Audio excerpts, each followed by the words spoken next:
ಈಗ ದರ್ಶನ್ ಅವರನ್ನು ಮತ್ತು ಇನ್ನೂ 4 ಜನರನ್ನು ಕಸ್ಟಡಿಗೆ ಇನ್ನೂ 1 ವಾರ ಕೊಡಿ ಅಂತ ಕೇಳಿದ್ರು. 2 ದಿವಸ ಕೊಟ್ಟಿದ್ದಾರೆ.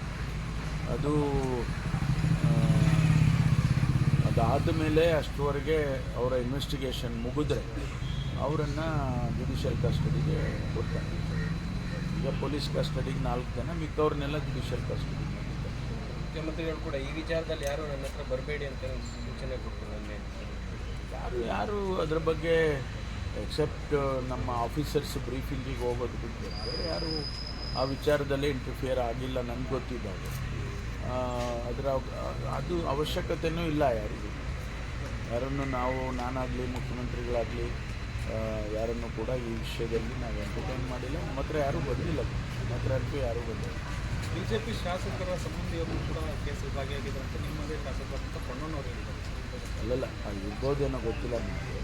ಅದನ್ನು ಈಗ ನಾವು ಪಕ್ಷದ ಆಧಾರದ ಮೇಲೆ ಈ ಕೇಸನ್ನೇನು ನಾವು ನೋಡ್ತಾ ಇದ್ದೀವಿ.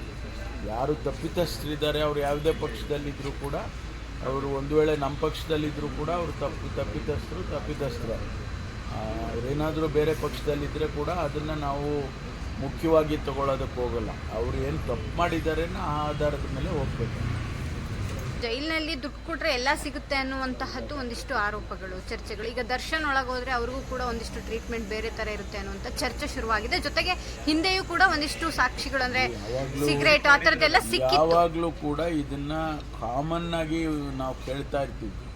ಜೈಲಿನಲ್ಲಿ ಅದು ಸಿಗುತ್ತೆ ಇದು ಸಿಗುತ್ತೆ ಅಂತ ಹೇಳ್ತಾ ಇರ್ತೀವಿ. ಕೆಲವು ಸಂದರ್ಭದಲ್ಲಿ ಸತ್ಯನೂ ಇರ್ಬೋದು, ಇಲ್ಲ ಅಂತ ನಾನು ಹೇಳೋದಿಲ್ಲ. ಏಕೆಂದರೆ ಫೋನ್ಗಳು ಸಿಕ್ಕಿದೆ, ಆಮೇಲೆ ಬೇರೆ ಬೇರೆ ವಸ್ತುಗಳು ಸಿಕ್ಕಿದ್ದಾವೆ.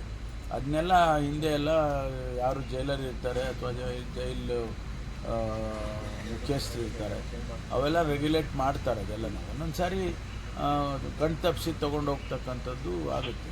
ಅಂಥದ್ದೇನಾದರೂ ಅವ್ರಿಗೆ ನಾವು ಮೊದಲೇ ಸೂಚನೆ ಕೊಟ್ಟಿರ್ತೇವೆ, ನಾವು ಅಂಥದ್ದೆಲ್ಲ ಎಚ್ಚರಿಕೆಯಿಂದ ನೋಡ್ಕೊಳ್ಳಿ.